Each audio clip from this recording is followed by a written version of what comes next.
Hey guys, welcome back to my training videos. Today we're going to be talking about two special locomotives that I actually got last year.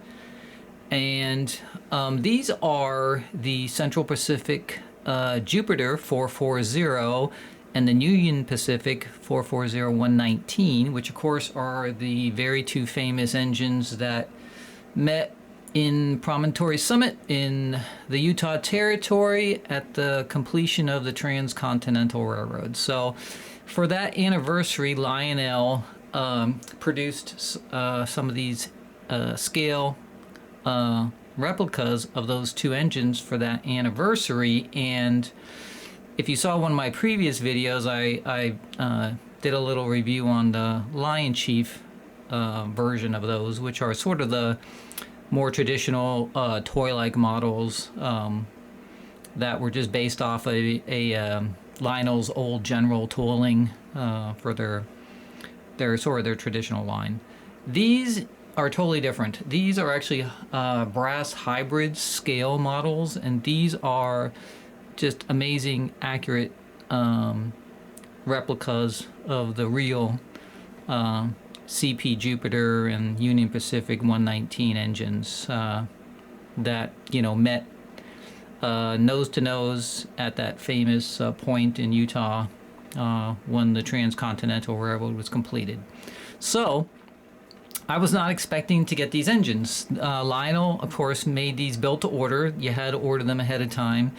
And they made matching coaches to go with these engines, but unfortunately with the way they worked them is they actually produced and released the coaches before these engines, and it's always hard to tell with them if they're actually going to release the engine or cancel it because they don't get enough orders. So and these were kind of expensive engines, so I never actually ordered these, and I wasn't expecting to get them. I just sort of got the Lion Chief version, which were, nice little copies, but they weren't anything close to the real engines or the scale or anything like that. So what happened is these fell into my hands because of actually the pandemic that's going on, because Lionel had some extra inventory of these that they used to travel around with the train shows. And because the train shows were all canceled in 2020, these were just leftover engines they never used. And so they offered them to my dealer, my train store, and I just happened to be up there and I saw them, and they mentioned that they had received them. It was only two they had, and I grabbed them and I picked them up. So it was just a stroke of luck, basically, that I got them. And I wasn't actually planning to get them because, of course, they only made so many of these, and they're all sold out, so you can't get them anymore, of course. But these are those engines. So these were a very special run. Again, like I said, brass hybrid models. And you can see they come in sort of this special packaging also, not the normal orange boxes, but they come in sort of these, they look brown, but it's very hard to see, but they actually have sort of as a hologram on the brown packaging the image, the famous image of those two locomotives together. You can't probably see it, but there's guys on this side, guys on that side. Here's the two engines at the top here, face to face, So they kind of put that as a sort of a little like washed out image on the background of the boxes. So, and that's their packaging that they have for these particular engines. They do have a very special set of coach cars that go with these engines, and no other cars will connect to these because of their couplers and their size. So we'll show you those, but these are the engines. So let's open them up and see what they actually look like. Okay, so here they are. So let's just pull them out. These are really delicate models, so we got to be careful with them. But here is the tender for the Jupiter. Just stunning paint job on these. You can see the very special coupler here, the drawbar. It's kind of the top. It's got a wood load here. And actually that's actually real wood there.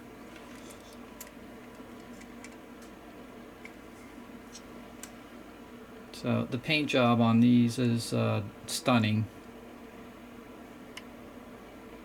And you can see at the bottom here it has a little sticker. These are actually legacy Bluetooth, which we'll talk about in a second.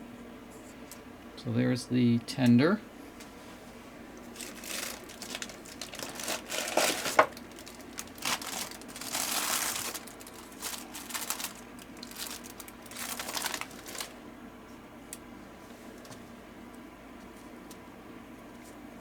Got to be very careful with these particular models. And here is the actual engine itself, which is again just stunning. You can't get a more accurate model of the actual real engines that were there that day.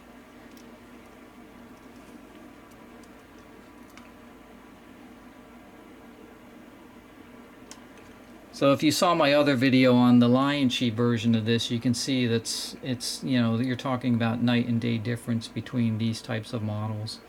You probably can't see it on the inside here, but the amount of detail inside the cab here is astounding, right?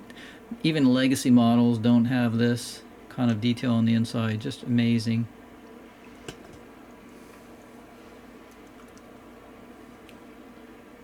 Now if you notice, they look kind of very small, and that is because they are actually true scale to the actual real locomotives. So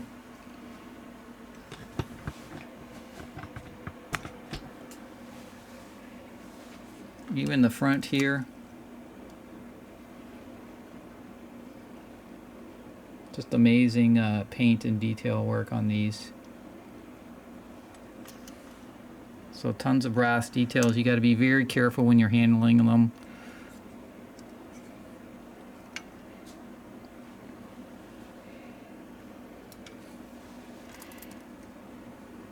So that is the Jupiter there. I think the lighting is a little low here. You're probably getting backlighting from the camera here. But anyway, that's what it looks like for the Jupiter. So let's go ahead and unbox the UP 119. Alright, so here's the tender for the 119.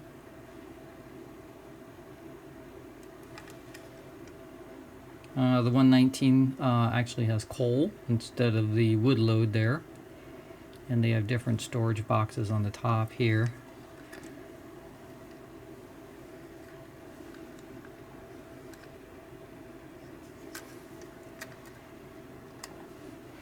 And then here is the 119 engine.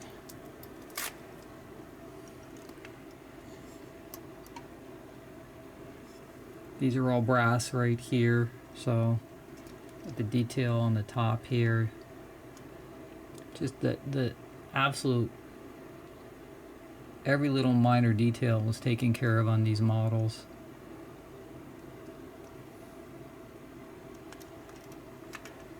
The 119, of course, has a totally different smokestack.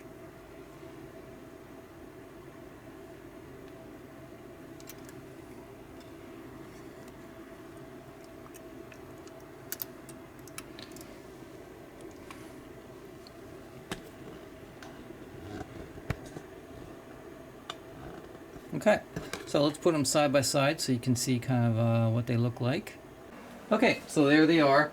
Couple things about these particular engines. Obviously, because they're true scale engines, and these are, back in the day, engines were fairly small if you compared them to like the big engines of the 20s, 30s, 50s. So these engines obviously have a tether between the engine and the tender, so they don't use an infrared. They use an actual wired tether, and then they actually use these little pins right here, which are the how you couple them together. So you actually just line up the little holes in the drawbar and on the engine, so you can see right there. and then you put the pin in. So totally different type of coupling system.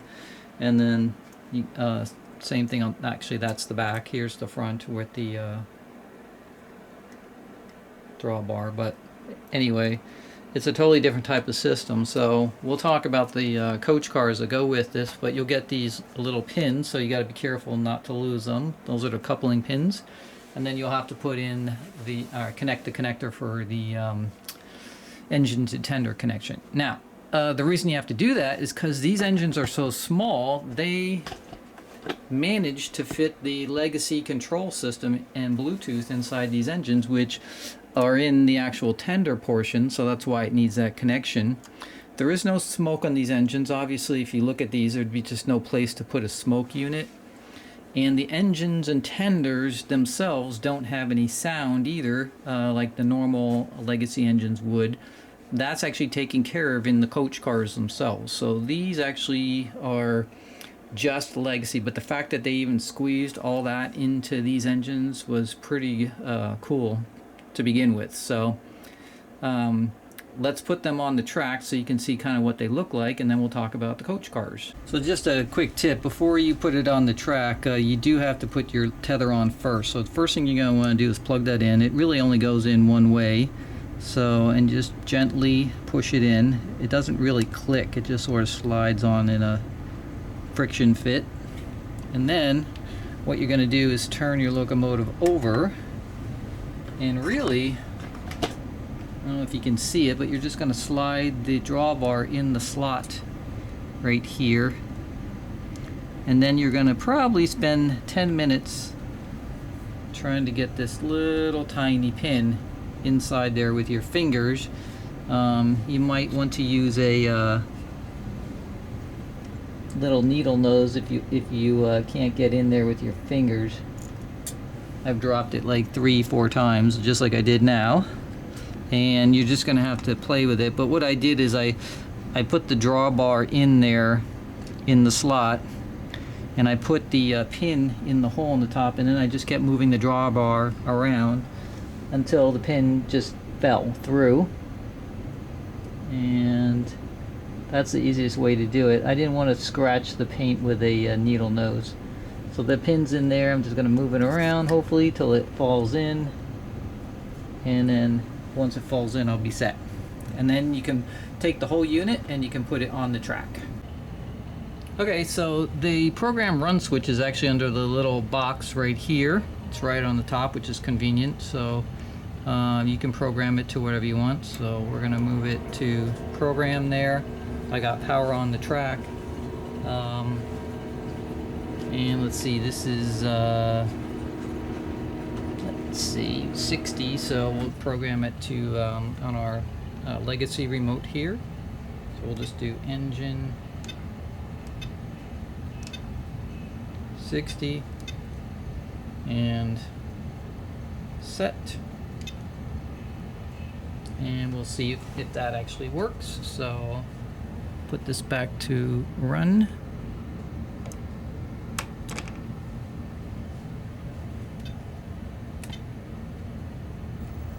There it goes. And actually, this particular locomotive also has an IR sensor on it, so you can see it programmed in the name of the engine and everything right in the remote when I ran over my sensor track right here, because I saw it flash. So it's pretty much ready to go. Now, the difference is, of course, usually you hear sounds when you are programming and setting it, and of course in this particular case, because there's no sounds in it, you don't hear those things. But if I just sort of step back right here, and I can use my legacy remote, and you can see there it goes. So full legacy control. You have speed control, you can make it crawl, you can go in reverse. So fantastic, got full legacy remote. Now we'll add on the coach cars with the sound so you can see that, but that's kind of how you're going to set up your locomotive to begin with. So it's a little bit different than your normal, but the operation is super smooth, These, of course, are much different than the Lion Chief engines, which, you know, are more toy-like, and they just sort of take off like a... They don't have that slow speed control like Legacy or anything like that. So let's get the other one set up, and then we'll look at the actual coach cars. Oh, one little note, it does have an operating headlamp, so it's a nice bright LED headlamp. So that is one feature it does have on it, but you know, you can see right here in its track setting right here, looks fantastic. Alright, so there's how they would have looked. So this will be a little better view, I think.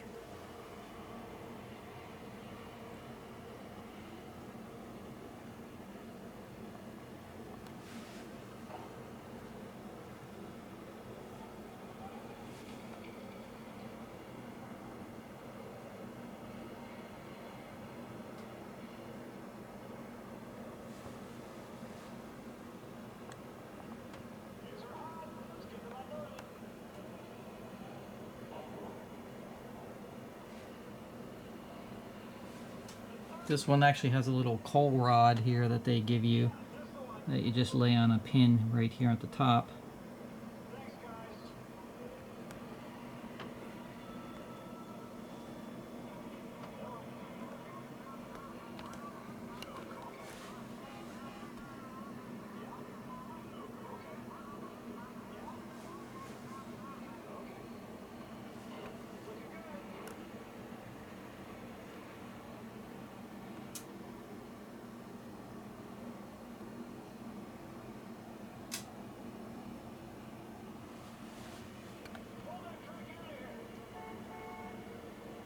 Like I said, they used real wood on the wood load here. That was kind of cool. And that's the engines themselves. So again, true scale, just absolute fantastic detail to mimic the originals. I don't think there's a closer model out there to the originals. And full legacy control. Oh, they also have DC and I think DCC control on these too, so that's a little additional feature in addition to the Bluetooth and the legacy. So, but those are the engines, and that would have been kind of how they were facing at the famous Golden Spike ceremony when the transcontinental railroad was completed. So let's go look at the coach cars that go with these engines. Alright, so this is the coach car pack. It has the same like sort of packaging as the engines do. This one is the Central Pacific coach pack. It was just a 2-car pack. Remember, these engines way back in the day, right, didn't pull a whole long string of cars. There were just only a couple cars that they were pulling. But this one, which is the 1927390, is the ones with sounds, and I think it's the 380 that's the Union Pacific one with the sounds. Now, Lionel also made a bunch of coach cars for like non-sounds, and they made them in like Pennsylvania, Northern, Central, and Union. Well, I think it was it might have been just Northern, Central, and Pennsylvania, and then Woodruff cars. But basically, there's a set. They have some sets with sounds and without sounds. So if you want sounds with your engines, then you're gonna have to get the ones with sounds. Now, they are impossible to get because, again, in Lionel's wisdom, they manufactured the cars before the engines even came out, and so a lot of people weren't even sure if the engines were going to actually be produced or how many, and so nobody like me purchased the cars. But then when the engines came available to me by chance or luck, then I had to go do a search for these cars, which is really impossible. Now, luckily my dealer had somebody that canceled their order. They had ordered these and they decided they didn't want them, and so he had one set of the Central Pacific with the sound. He didn't have the Union Pacific one, so I'm still on the search for those. So I don't have that set yet. But he did have a set of the Pennsylvania non-sound ones, which are, you know, ones I can temporarily use behind the Union Pacific engine until I hopefully find those, but they're super hard to find. You know, they made a very small quantity of them, and pretty much they only go with these engines. So if anybody has the engine, they're going to want the cars and probably not want to give them up. So yeah, I'm on a hard target search for those, but the ones we did get, at least we have one set and we can actually demo those. So let's, all right, here they are. So again, this is the Central Pacific set. So pull these open here. Again, really nice scale details. It's funny because when you look at the coach cards, they actually look bigger than the engines, which in real life they kind of were. I believe these have, I'll have to check, but I believe they have lighting in them, so they sort of have a frosted glass here. There's really no big interior details. I can see some seats in there and stuff like that, but they're kind of obscured by the frosted glass. And there you have the roof, the clear story windows at the top here, and then some really nice details on the end here, which would have been you know, kind of fancy ironwork.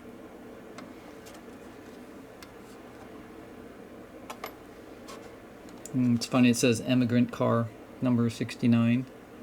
So that's the one. And then the other one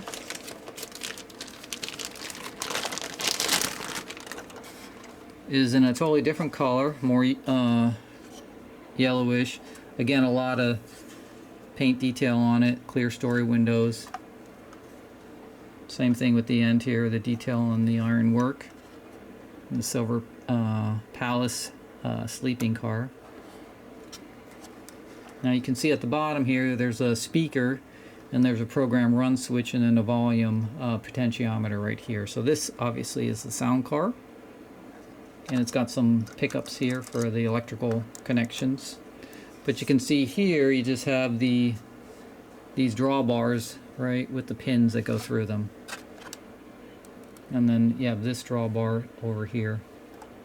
So I'm assuming the one with the pin, because that's what's on the back of the tender, has to go with the tender. And if you did additional cars, then they connect with just these drawbars, these sort of slots here.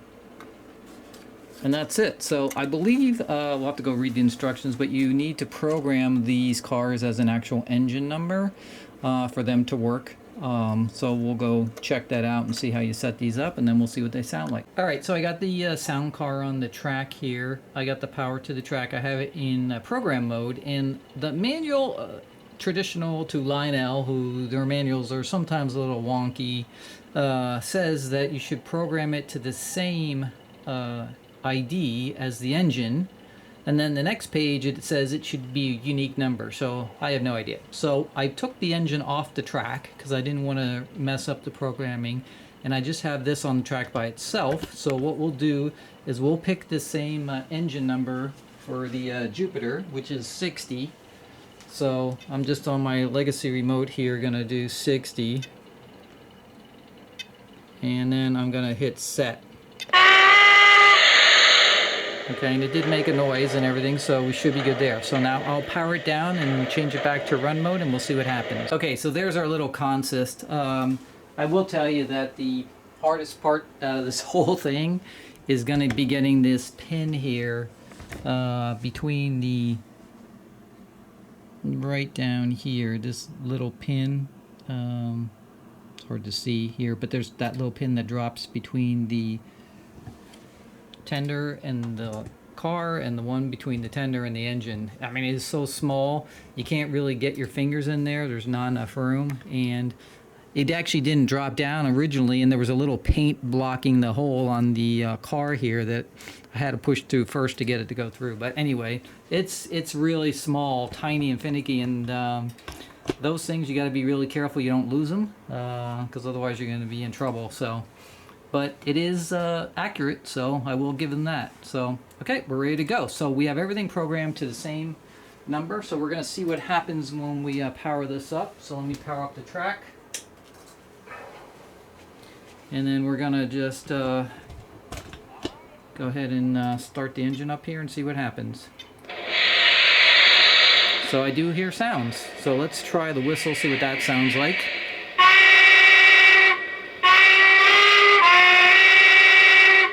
Okay, so that's what the whistle sounds like. I'm assuming it's period correct. Since I've never heard these engines, I don't know for sure. It does have a bell on it. Let's see if it... I don't know if they put anything else in here, like crew talk, so let's check that out. Dispatcher, my water tank's full. Ready to make our pull. Can we get permission to occupy the main? Roger, your track is clear. Dispatcher over. Acknowledged. I've got clear boards. Out. Okay, so that's kind of funny, obviously, because that does not fit this period whatsoever.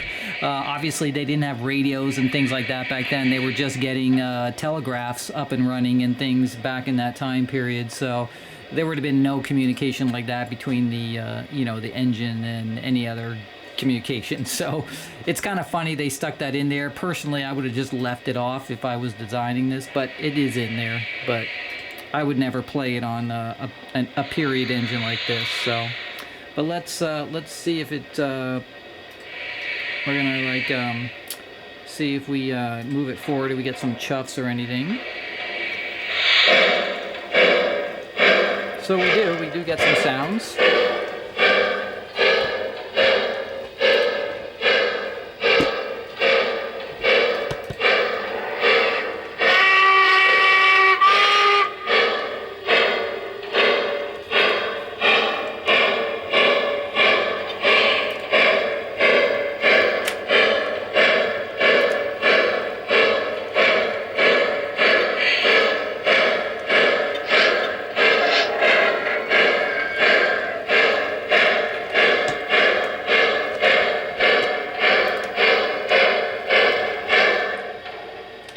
See if it goes backwards here.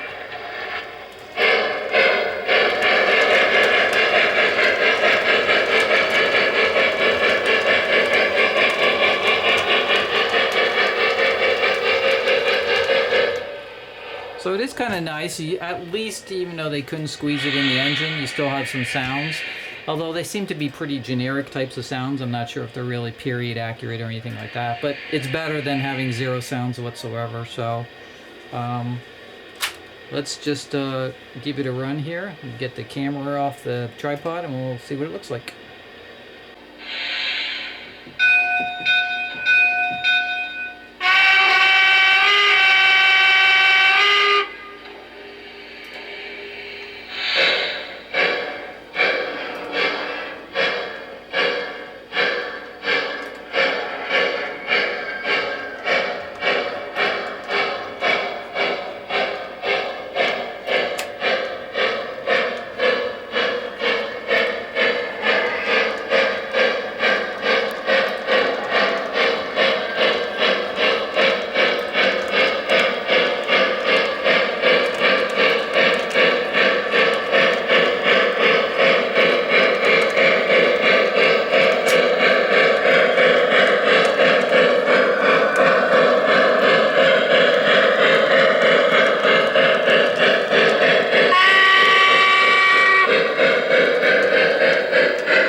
pretty much it. So those are Lionel's hybrid 440 engines that they made for the anniversary of the completion of the Transcontinental Railroad. And actually these cars do not light up, so they have no lighting inside of them, so which is kind of strange because they do have pickups on there, but the passenger cars don't have any lighting, so might be something I need to add inside there.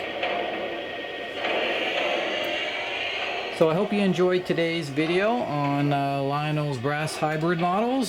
They are absolutely stunning in person, and you know, true scale replicas of the originals. So I think they knocked it out of the park with these. And just the fact that they put sounds in one of the coach cars was also a great feature too. It's too bad they couldn't add smoke there, but you know, they did pretty good job. It was almost perfect. So hope you enjoyed the video, and I'll see you next time.